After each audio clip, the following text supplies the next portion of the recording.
Hello there, it's really lovely to see you.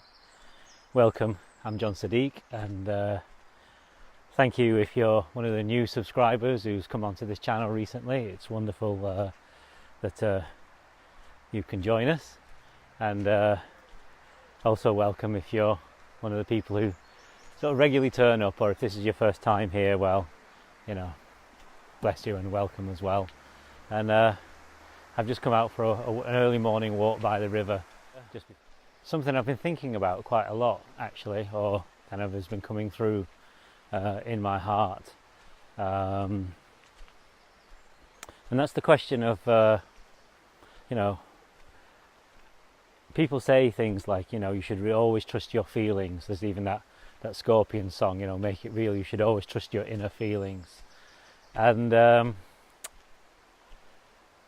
if you're a meditator, or you're on the spiritual path, you're a yogi, you're on the path of awakening in some way, shape or form, this is going to come up for you, should you trust your feelings? And the instinctual answer is just to say yes, of course you should, or you'll have read some spiritual teachers, I'm sure, or you will do at some point, saying all feelings are an illusion and all this is an illusion. And there's a line from the Sing Sing Ming, the Verses of the Faith Mind by the third Zen ancestor, that I really love, which just says kind of to deny something's reality is to deny its reality. That's a paraphrasing, actually. But we can't deny the reality of having feelings, and I think whatever feelings arise in the moment, we should honour them. The problem is that there are two kinds of feelings. There are feelings which are either from what we call object consciousness or pain body, and those are kind of reactive feelings. And there are feelings which are genuinely your human response. So those are responsive feelings.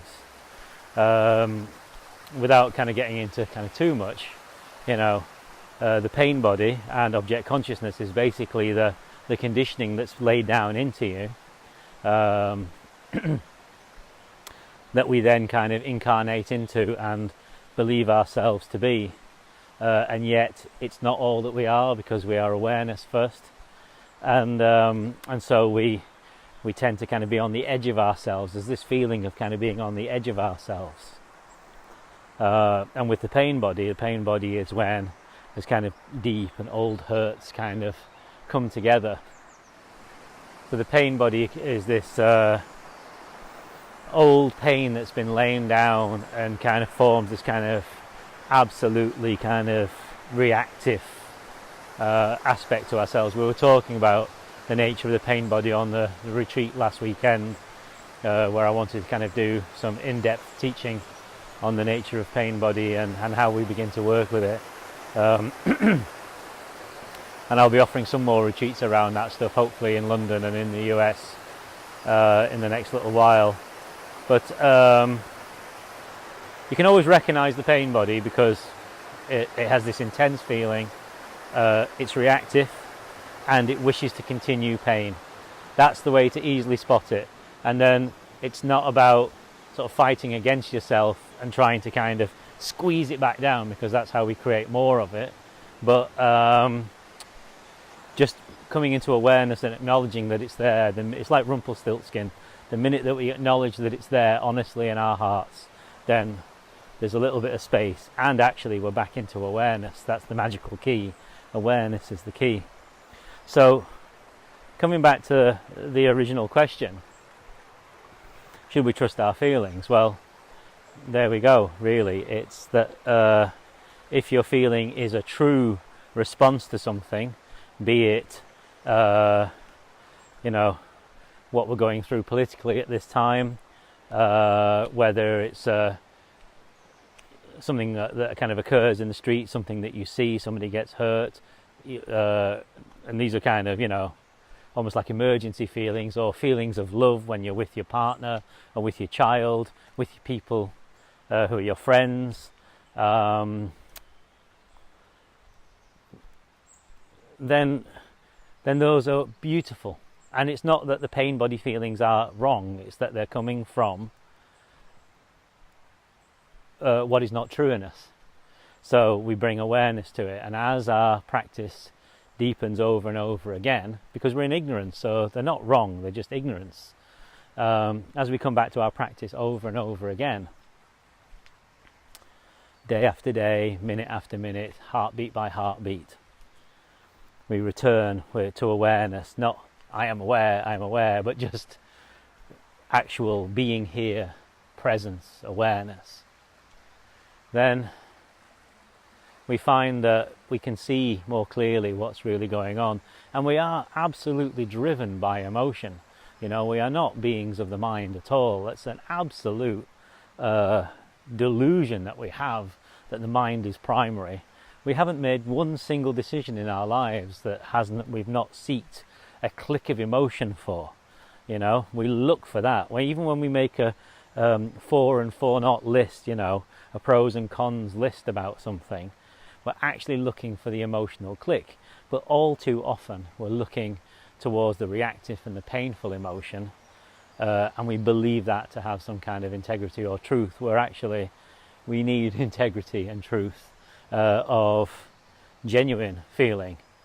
And as you wake up more, as you come into consciousness more, you're going to feel more. There's this strange idea that as you become a more conscious, awakened being, that you somehow become a robot, that you are some sort of spiritual kind of machine that doesn't feel anymore, a Terminator, spiritualator, or something like that.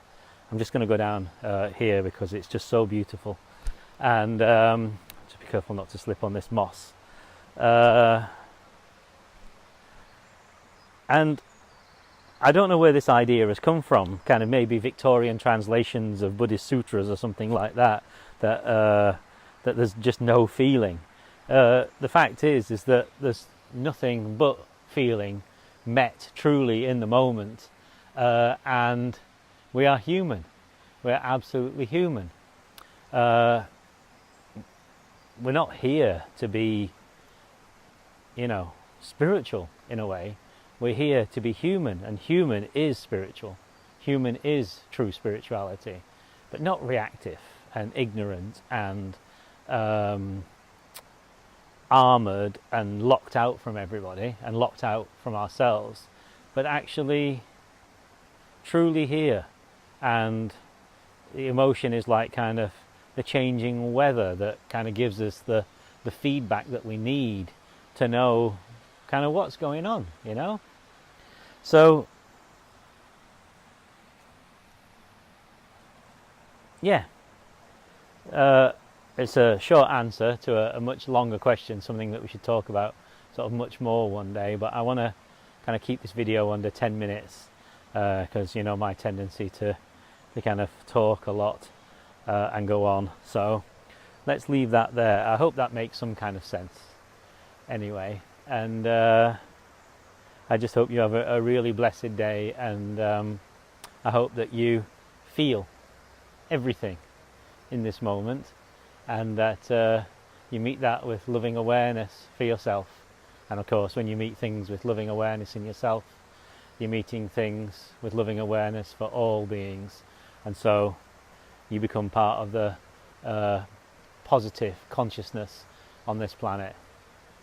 Much love to you. Take care. See ya.